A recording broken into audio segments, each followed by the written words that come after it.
Hello guys and welcome back to Reading Club. Today I'm going to read you the 13th story Treehouse, Chapter 10, 11, and 12. Chapter 10, the 13th story Monkey House. Well, what do you think? I said. It's great, said Terry. It's the best story we've done all year. It's the only story we've done all year, I reminded him. Come on, let's write the next one. We were just about to get started when the doorbell rang. Hey, Terry, called Bill. Got another package for you. Oh, great, said Terry. It must be my replacement sea monkeys. Replacements? I said. Yeah, said Terry. I rang the sea monkey company and told them what happened. They said they'd send some more eggs. They were very sorry. They were sorry, I said. You'll be the one who's sorry if you get another sea monster. But Terry wasn't listening to me. He was already on his way to the door. I waited for a while, but Terry didn't return. I figured he must have gone straight to the lab to make his new sea monkeys. So I went down to see, and sure enough, there he was. I've done it, he said, holding a jar up to the light. These are definitely sea monkeys. Congratulations, I said. Are you happy now? Terry shrugged. Nah, not really, he said. Sea monkeys aren't that interesting after all. Never mind, I said. Let's get back to work. Soon, we were back at our table about to start work on the next story when we heard a loud crash. What was that? Said Terry. I don't know, I said, but it sounds like it came from the lab. We both jumped up and rushed to the elevator. As the doors to the laboratory slid open, we were greeted with a sense of total chaos. There were monkeys everywhere, and they were wrecking everything. Crash.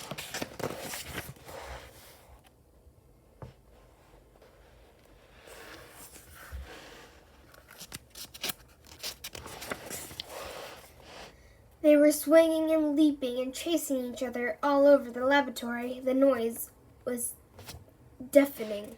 Oh no, said Terry. I hope my sea monkeys are all right. They are your sea monkeys, I yelled, pointing to the empty jar on the floor. Except they're not sea monkeys. They're monkey monkeys. That stupid company has sent you the wrong sort of eggs again. And I hate monkeys, said Terry. Not as much as I do, I said. They're getting into the elevator, said Terry. Oh, great, I said. Now they're going to wreck the rest of the treehouse. We watched helplessly as the doors closed and the elevator rose through the trunk back to the main level. In the time it took for the elevators to come down again and take us back up, the monkeys had created complete havoc on every single story of the treehouse. There were monkeys in the bowling alley. Glorg. Yikes. There were monkeys in the bathroom. There were monkeys in the swimming pool. There were monkeys in the kitchen. There were monkeys in the observation deck. There were monkeys everywhere. Watch out, I shouted. A bunch of monkeys were riding the marshmallow machine straight at us and firing marshmallows at our heads.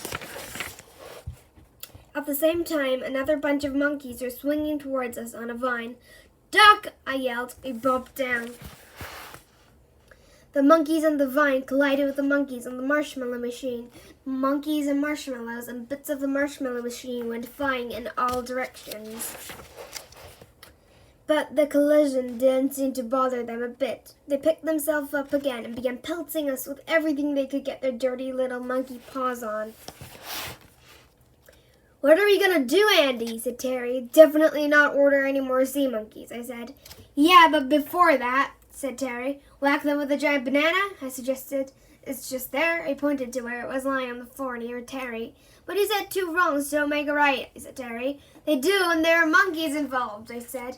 Terry picked up the giant banana and, holding it like a baseball bat, began whacking back the marshmallows, pens, pencils, erasers, paintbrushes, paints, and monkey poop being hurled in our direction. And then he began knocking the monkeys right out of the tree.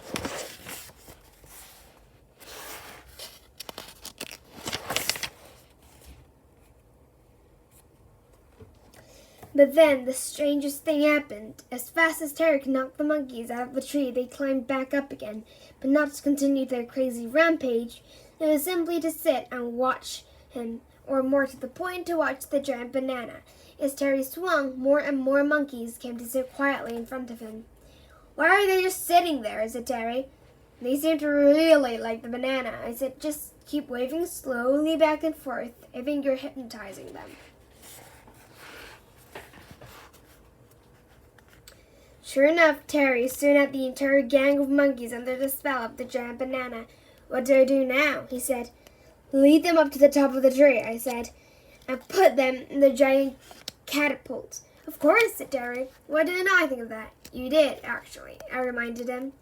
Terry had originally designed the catapult as a garbage disposal unit, but we had to stop using it for that because we got too many complaints from our neighbors. Why we had to stop using our catapult as a rubbish disposal unit.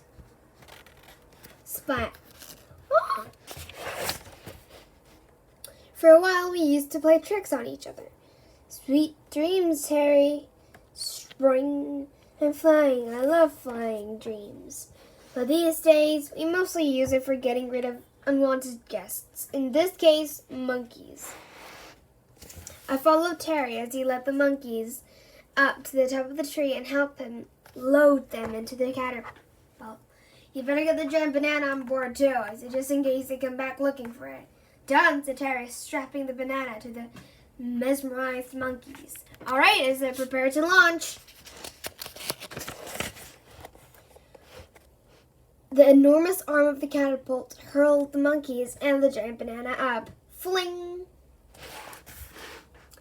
Up into the air and far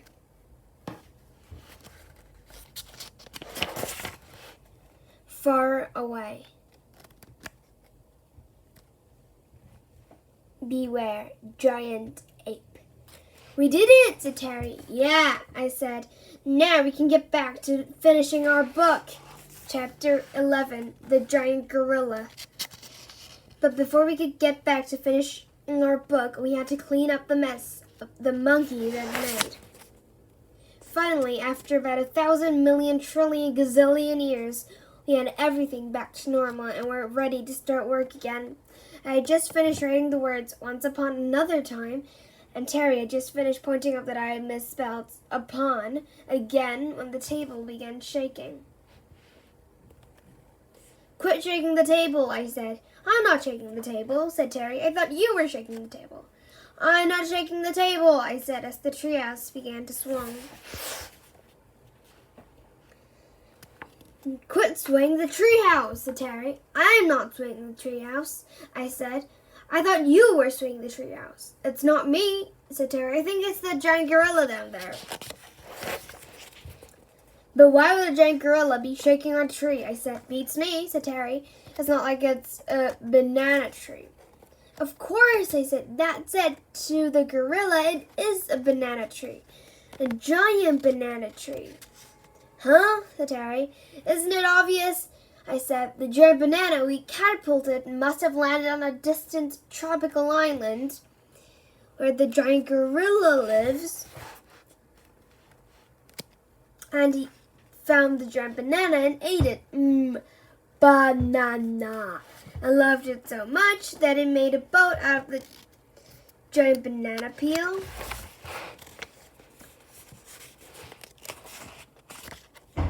"Banana!" roared the giant gorilla. "Banana!" "There are no bananas here," shouted Terry. "Well, there was, but not anymore." "Banana!" roared the gorilla in response. "It's no use," I said. "Apart from the word banana, I don't think it speaks English." And then, just when we thought the day couldn't get any crazier, a white stretch limousine pulled up at our front door and a chauffeur in a fancy uniform got out and rang our doorbell.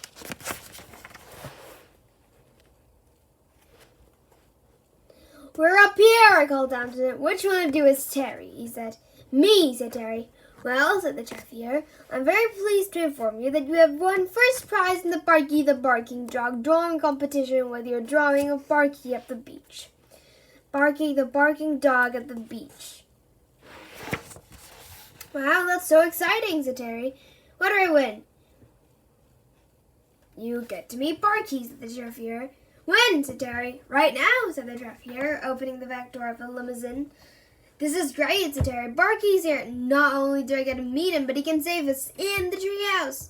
And how exactly is he going to do that? I said. By barking, of course, said Terry. Right on cue, Barky emerged from the limo and began barking up the giant gorilla.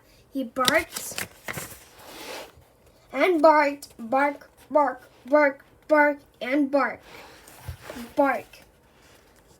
And then the giant gorilla lifted up one of its gigantic feet and stomped on him. Squash.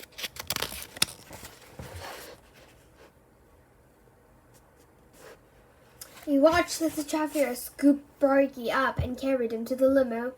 You think he's okay, said Terry. Well, he's still barking, I said. I didn't even really get to meet him, sighed Terry. Banana! Bark. Meanwhile, the gorilla wasted no time in getting back to taking the tree, only this time even harder than before. Oh no, said Terry, we really are in trouble. Even Barky couldn't save us. What are we going to do? Help! Banana! Say goodbye to the treehouse, I said, and say hello to the monkey house. Without the treehouse, we'll have nowhere to live and nowhere to write books. I hate monkeys, said Terry, and giant gorillas. Well, you've only got yourself to blame, they said. If you hadn't sent away for sea monkeys or fooled around with giant bananas in the first place, none of this would have ever happened. But Terry wasn't listening to me. He was looking up at the sky. Can you hear that? He said. You mean the sound of a giant gorilla destroying the treehouse? I said, yep, coming through loud and clear. No, said Terry, the sound of flying cat. It's Silky. She'd come back, and she's not alone. Chapter 12, The Day Silky Saved the Day. I looked up. Terry was right. Flying cats, a whole bunch of them, 13 to be exact, with Silky in the lead. They were flying information, coming in low and fast like fighter jets. Oh, great, I said. If a giant gorilla wasn't bad enough, now we're being attacked by a flock of flying cats. How do you think they're attacking us? Said Terry. Maybe they want giant banana too. Cats don't eat bananas, I said. Everybody knows that. Besides, they look angry, not hungry. Maybe it's the gorilla they're after, said Terry. Look how scared it is. Terry had a point. The gorilla was no longer shaking the tree. It was staring at the cats, its fur bristling and roared loudly, but if the cats were worried, they didn't show it. They were definitely taking aim at the gorilla. He braced himself for 13 flying cats and one giant gorilla collision. But it never came. At the last possible moment, the cats separated into two groups, flew past the gorilla, and soared up into the sky, where they reformed into an immense circle high above us. That's when the gorilla started to climb the tree. There were no giant bananas up here, shouted Terry. We already told you that. I don't think it's after the giant bananas anymore, I said. I think it's getting into a better position to fight the cats. No bananas. Banana. The gorilla climbed higher and higher and higher. Swipe, swipe, until it was standing at the top of the tree. It beat its enormous chest and roared at the flying cats, which continued to attack and torment it. The cats swooped and the gorilla swiped. Occasionally, the gorilla would strike the cats and send them crashing to the ground, but they always landed on their feet and were doing the battle just as quickly as they left it. Eventually, the 13 ferocious flying cats became too much for the gorilla. It lost its grip, fell out of the tree, and crashed to the ground with a sickening thud. Sickening thud. But the flying cat still wasn't finished with the gorilla. Before it could get up, they swooped down, shrunk their claws deep into its fur, and lifted it into the air. Then they carried it away. Banana.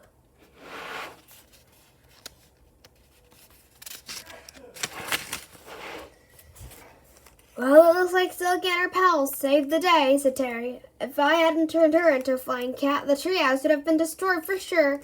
I was about to point out that the only reason the treehouse was in danger in the first place was because of him, his sea monkeys, and his stupid giant banana, but at that moment the doorbell rang. "Oh no," I said.